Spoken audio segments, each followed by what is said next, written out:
Oke, selamat malam semuanya. Di video fundamental ini saya akan membahas salah satu saham ya yang dimiliki oleh Pak Lo Keng Hong, yaitu PT Intiline Development atau dengan kode saham DIL. Kalau kita cek ya dari keterbukaan informasi dengan kata kuncinya diisi aja lebih dari 5%. Diklik aja di sini. Ini berdasarkan tanggal 23 September.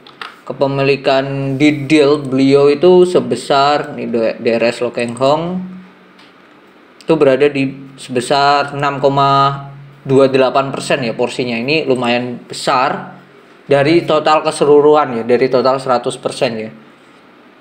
Ini salah satu emiten ya saham yang baru dimiliki oleh beliau di sini bursa di atas 5%. Selain itu ada BMTR, ada CFIN, ada PTRO. Nah, dan ini DIL ya, yang terbaru. Kita mau cek dan kita coba ya. Coba kita melihat ya apakah ada yang menarik dari DIL dan kenapa ya Pak Lo Keng Hong masuk ke saham ini. Melihat juga beliau ini memang terkenal punya sejarah yang baik, track recordnya, di mana saham-saham yang beliau pegang itu keluar dengan cuan tidak 10-20% ya, ratusan persen, bahkan ada yang ribuan persen. Ada contoh UNTR, Bumi, lalu pernah cuan juga di PTRO sampai sekarang bahkan, tapi belum dijual. Lalu ada Indika dan you name it lah. Beliau memang terkenal Warren Buffett-nya Indonesia ya, bisa dikatakan seperti itu. Dan beliau tidak segan-segan ya menghold atau memegang saham dengan time frame lebih dari 2 atau 3 tahun. Tapi dengan reward yang menarik juga, di atas 100% pasti cuan yang beliau dapat. Nah, kita mau coba ya berpikir cara pandang dari beliau, kenapa ya beliau membeli saham ini. Apakah ada yang menarik? Karena dari semboyannya beliau juga kalau bisa membeli BMW dengan harga bajai atau bemo sekalipun. Nah, melihat mutiara terpendam. Nah, ini kita mau coba ya. Kita coba samakan frekuensi kita ya dengan beliau. Apakah kita bisa menemukan ya semenariknya dari DIL itu sendiri. Karena kalau kita lihat hanya sebatas net profit ya. Kalau kita hanya melihat net profit perusahaan ini, di Q2 ini bahkan tidak ada net profit, bahkan masih merugi ya. Perusahaan ini masih merugi 162 miliar ya. Bahkan hampir 163 ya. Dibandingkan tahun lalu pun masih merugi 23 miliar dan sekarang membengkak. Di saat perusahaan membengkak, nah ini Pak Lo Keng Hong malah membeli lagi. Nah, ini kan sebuah tanda tanya. Why? Kenapa ya? Kenapa beliau bisa sepede itu?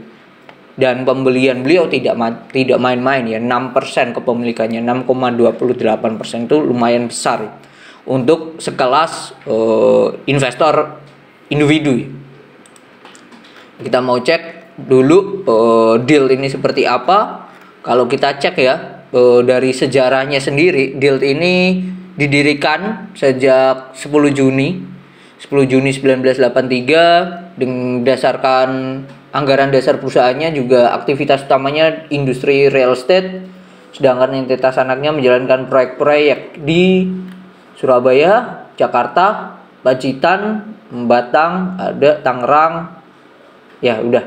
Tapi mayoritas berada di Surabaya dan Jakarta ya. Perusahaan juga pusat kantor pusatnya berada di Jakarta, tepatnya di Intiline Tower, Penthouse, Jalan Jenderal Sudirman, Kavling 32. Perusahaan ini entitas anak dan saja bersama-sama disebut sebagai grup. Oke. Ini sekilas sejarah dari DIL sendiri. Kita langsung cek dari, kalau kita melihat dari kasnya sendiri ya, kasnya dari kas dulu deh. Kasnya adanya penurunan dalam 6 bulan terakhir ini. Sebelumnya itu 1,7 T, sekarang 1,3. Cuman dalam keseluruhan asetnya ini bertambah ya. Bertambah 100 miliar dalam keseluruhan, yang membuat signifikan banget ini kenaikan di jumlah aset lancar yang sebelumnya 6,6 T jadi 1,1. Kenaikan ini tidak lepas dari persediaannya yang naik 500 miliar ya, jadi 4,4. Cuman kita mau cek lagi nih, persediaan ini hanya sebatas landmark tanah kosong aja, apakah sudah dalam proses pengembangan atau sudah jadi bahkan.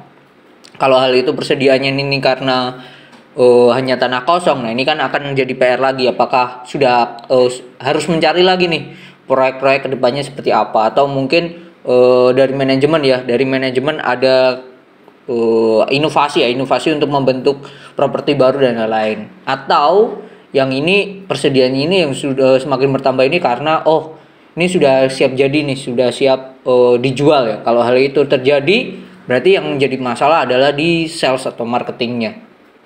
Nah, karena tidak bisa menaikkan dari revenue atau dari penjualan dari si intilan. Nah, ini penjualannya kan turun nih.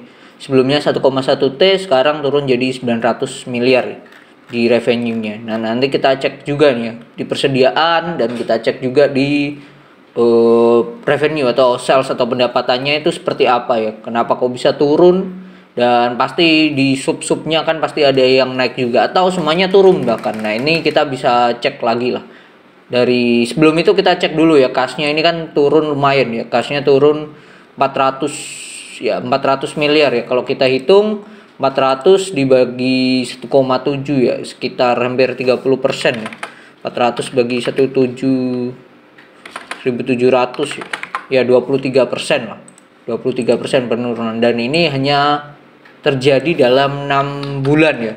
Ini termasuk penurunan yang besar ya. Penurunan yang besar di 2 digit dengan waktu yang hanya 6 bulan ya.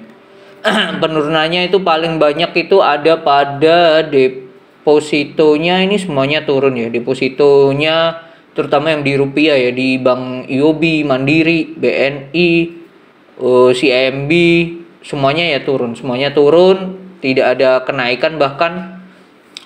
Terus dari mayoritas 1,3 T dalam bentuk kas ini mayoritas masih dalam bentuk rupiah sendiri. Dalam bentuk rupiah ini hampir senilai berapa nih?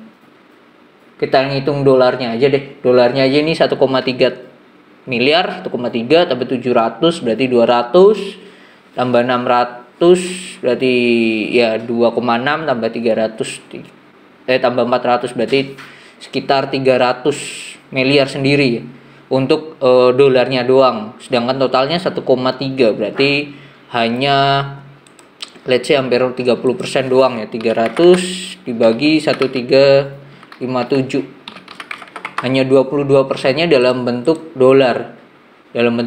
Dan melihat kondisi sekarang ya, kalau kita cek di USD to IDR nih sudah naik sampai ke 15.000 ya dolarnya ini. Dengan porsi seperti ini menurut saya terlalu besar porsinya kasnya dalam bentuk rupiah ya.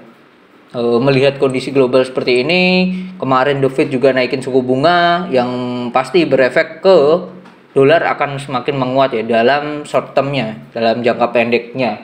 Nah, melihat hal ini kemungkinan juga besar dolar bisa ke 15.500 ya. Kalau berdasarkan analisa sebelum-sebelumnya, saya sudah pernah bicarakan bahwa kemungkinan dolar akan ke 15.500. Melihat hal tersebut juga terlalu banyaknya ya kas dalam bentuk rupiah ini perlu dicermatin juga lah. So far seperti itu, dan depositonya ada dalam bentuk rupiah dan dolar. Untuk rupiahnya sendiri imbal hasilnya 1,9 sampai 4%.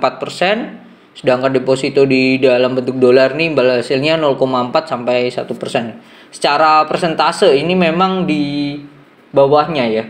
Si dolar ini persentasenya di bawahnya dari rupiah. Tapi yang perlu diperhatikan adalah di saat kita menaruh deposito dalam bentuk dolar ya, keuntungan kita tidak hanya dari imbal hasil persentase itu tadi ya. Ada dua, yaitu melihat keuntungan dari kursnya lagi.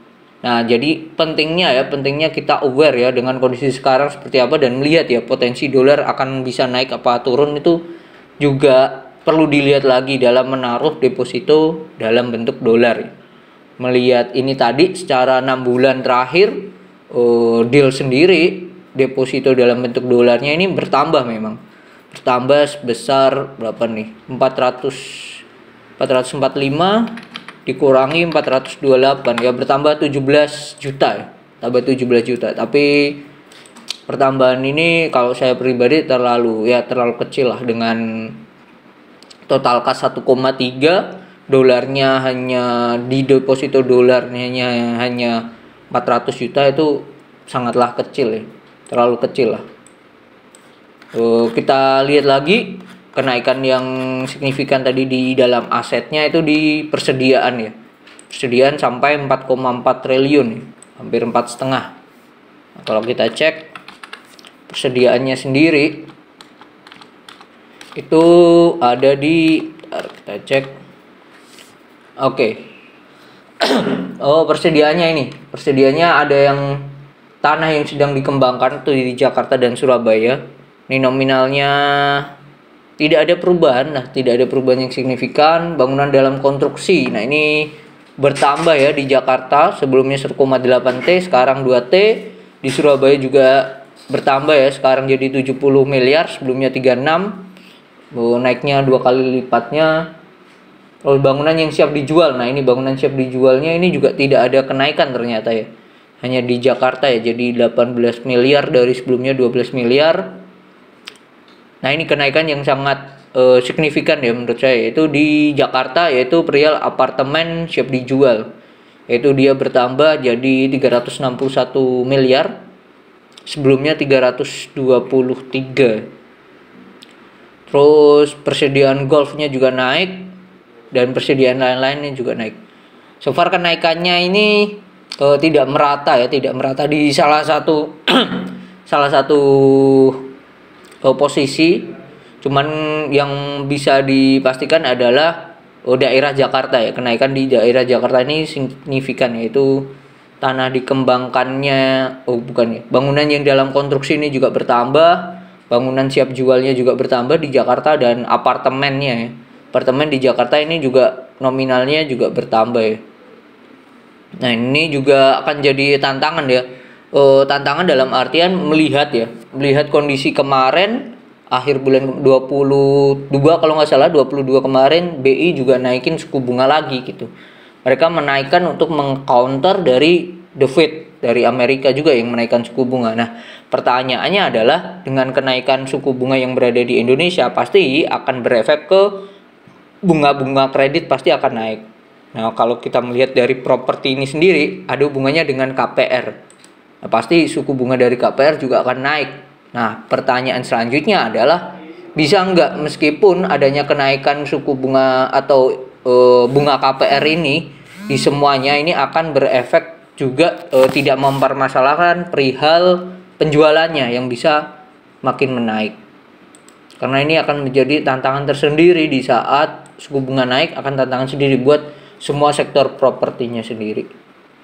Ditambah kondisi sekarang deal ini lagi rugi-ruginya gitu. Nah ini akan menjadi tantangan tersendiri buat perseroan ya, buat perusahaan. Dua hal, yaitu satu, memacu perihal persediaan sudah akan naik, memacu perihal salesnya. Yang kedua adalah memacu ya dengan tantangan yang kondisi sekarang yang ada ya. Nah itu juga akan menjadi tantangan tersendiri. Oke, itu dari segi asetnya ya.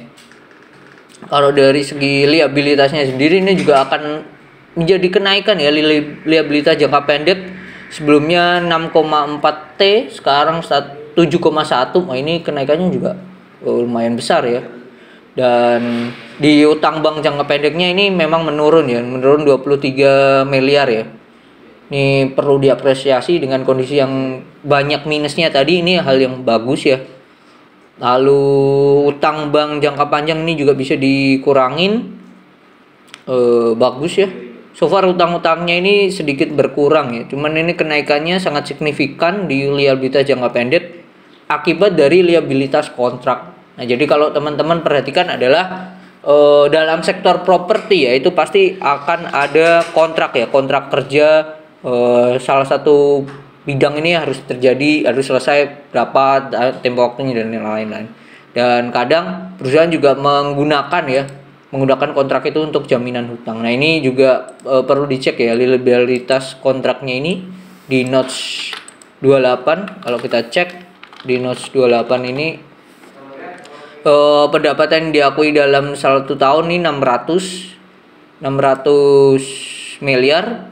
Lalu kenaikan yang disebabkan oleh penerimaan kas nih 800 dan beban bunga liabilitas kontrak nah ini 200. Dan ini rincian liabilitas berdasarkan persentase terhadap harga jual 100%, 50% dan lain-lain. Nah ini juga liabilitas ini kan jadi PR tersendiri ya, liabilitas kontrak ini. Terutama dia ini kan selesainya di apa tadi, liabilitas jangka pendek ya. Melihat kondisi sekarang kasnya hanya 1,3, liabilitas jangka pendeknya juga lumayan besar 7 triliun. Mungkin 1,3 itu bisa menutupi utang bank ini, tapi masih in charge lagi, bisa tambah lagi. Melihat hal ini pastinya nanti kedepannya akan ada skema dari si deal itu sendiri. Entah dia akan menerbitkan reissue, entah dia akan menerbitkan obligasi, atau mungkin dia akan melakukan hutang lagi ke perbankan. Yang tujuannya adalah untuk refinancing. Tujuannya adalah menutup bunga yang kemarin dengan mengambil bunga lagi. Apakah itu hal yang baik? Tergantung ya. Tergantung kalau dalam artian kita mengambil hutang nominal beban yang harus kita bayar nominalnya kecil ya. Beban sekian, let's say 2% yang akan kita bayar. Sedangkan yang sebelumnya kita juga ada hutang, let's say bunganya itu 4%. Nah ini kita kan sudah bisa memotong sendiri. Nah, tinggal nextnya adalah efisiensi enggak dari manajemen ini untuk menempel yang sebelumnya. Tapi kalau tujuannya ya tempel sulam dan berkelanjutan, ini kan juga akan membuat PR juga buat kedepannya. Gitu. Oke, kita lanjut ya ke pendapatan usaha ya. So far sejauh ini saya masih belum bisa mendapatkan apa itu yang menarik dari deal yang bisa dikatakan wow banget dan itu bisa dilihat dari hal-hal yang simpel kayak tadi. Yang bisa kita lihat so far ya sejauh ini kalau saya pribadi masih belum ada yang tergetak ya bahwa menunjukkan bahwa oh karena ini Pak Lo Keng Hong beli. Oke, ini kita lihat ya pendapatan usahanya. Pendapatan usahanya kalau kita cek ini dibedakan dari fasilitas, perkantoran, kawasan industri dan lain-lain ya. Kenaikannya itu paling besar hanya di pendapatan dalam hal fasilitas ya. Kawasan industri ini ya naik tapi tidak signifikan. Selain itu ya terjadi penurunan gitu. Jadi penurunan. Oh ya ini kenaikan ya penjualan dalam perumahan, kawasan industri, high risk ini juga ini turun. Nah hal ini kita bisa melihat ya bahwa penjualan di perumahan ini naik. That's why juga perusahaan ya tadi dari persediaannya juga dia menambah terutama di Jakarta. Cuman PR-nya adalah tadi kenaikan suku bunga. Bisa nggak perseroan ini tetap memacu daya beli masyarakatnya masih ada gitu dengan KPR suku bunganya yang akan naik. Itu akan jadi PR tersendiri ya. Dan perusahaan yang bagus pasti akan tetap bisa bisa mengefisiensi dengan kondisi yang ada. Deal ini akan menjadi tantangan tersendiri ya. Terus kalau kita cek lagi setelah dari pendapatannya tadi turun, bebannya tapi naik. Nah ini kan sudah menjadi PR tersendiri ya. Ibaratnya teman-teman masuk kantong 10 tapi yang keluar 30. Nah, itu kan sudah terlihat bahwa ini pasti gross profitnya atau laba kotornya pasti turun ya, turun banget kan. Terus juga kalau kita lihat beban-beban yang lain, beban bunga ini turun bagus, komponen pendanaan atas liabilitas kontrak ini turun ya, ini naik ya. Terus lain-lain bersih ini sebelumnya untung 8 miliar sekarang rugi 14 miliar. Ini kan jomplang banget. Jadi sudah terjawab ya efek-efek dari kenapa ruginya ini bertambah ya, karena tadi yang beban lain-lain bersih ini sebelumnya untung sekarang rugi. Lalu juga pendapatan bunga ini tidak berlalu efektif ya. Ini tadi ya pendapatannya turun tapi beban pokok penjualan atau COGS-nya ini juga naik. Ini kan juga PR ya. Di satu sisi pendapatannya turun tapi COGS-nya naik. Nah ini sangatlah kurang oke lah ya. Beban pokok penjualan ini bisa juga karena marketingnya kurang efisiensi. Nah ini akan menjadi PR ya tersendiri. Beban usaha, ini beban usahanya juga So far bisa turun ya beban usaha penjualan sama beban umum administrasi. Kalau kita lihat pendapatannya 960 miliar. Dari arus kas sendiri, penerimaan dari pelanggan ini naik. Bagus sih ini hasilnya. Bagus so far nih. Perusahaan penerimaan bunga juga sering mendapatkan bunga ya. Perusahaan ini kas bersih digunakan untuk aktivitas investasi ini juga bertambah ya. Ini juga bertambah. Tambahan ini karena ini kan kenaikan piutang. Berarti kan perusahaan memberikan hutang terhadap lain-lainnya, terhadap pihak luar ya. Besar 206 miliar ya. Terus kenaikan piutang pihak berelasi ini juga naik. Cuman ini kan yang kenaikan pihak berelasi biasanya tidak dikenakan bunga ya. Dan ini ada penambahan aset tetap. Berarti kenaikannya 2,2 miliar lah. So far itu, dan saya masih belum menemukan ya apa yang menarik dari deal. Cuman kalau kita cek dari case statistik kondisi sekarang ya, anggap saja perusahaan untung lah. PI-nya ini 5 masih. Sekarang minus kan karena ini labanya minus ya. PI-nya 5, sedangkan PBV-nya sendiri itu 0,37. Nah, salah satu ciri yang diterapkan oleh Pak Loh Keng Hong adalah kalau bisa cari PI di bawah 15 dan PBV di bawah 1. Nah, kalau hanya berdasarkan itu, ini perusahaan sangatlah mencerminkan akan tersebut ya. PI-nya di bawah 15 ya, let's say anggap aja 5 ya kalau ini untung, dan yang lainnya PBV-nya bahkan di bawah 0,5 ya. Nah, melihat hal ini, deal ini harusnya kalau untung aja ya, let's say nggak rugi deh, nggak rugi lah, let's say untung 1 miliar aja ya, perusahaan harusnya bisa berada di angka 250 ya dari segi harganya ya. Cuman yang akan menjadi PR itu adalah short term debt-nya atau utang jangka pendeknya, itu akan jadi PR. Nah, ini yang menarik mungkin ya, market cap-nya ini sebesar ya. Market cap itu berarti kan kita bisa membeli perusahaan itu dengan harga berapa ya. Nah, ini harganya ini 1,8 T. Harga dari deal sendiri tuh bisa dibeli dengan harga 1,8 T. Sedangkan kasnya sendiri tuh 1,3. Nah, mungkin ini yang menarik. Ibaratnya teman-teman beli deal 1,8 T tapi dapat cash juga, plus cash 1,3. Jadi hitungannya kan perusahaan ini nilainya tidak hanya 1,8 ya, tambah 1,3. Let's say di atas 3 triliun. Mungkin itu ya. Mungkin itu yang menarik ya. Cashnya ini menarik. Cuman debt-nya ini yang jadi PR ya. Itu risk-nya seperti itu. Gross profit margin-nya juga oke sih, perusahaan di angka 32% ya. Perusahaan oke banget sih dari segi ini. Cuman ya itu resikonya, hutangnya besar banget. Oke, mungkin itu pembahasan tentang deal ya. Kalau dibilang baiknya seperti apa ya, kondisi sekarang sangatlah murah ya, murah sih. Cuman kalau bisa di bawah 150 itu sangatlah menarik banget ya si deal ya.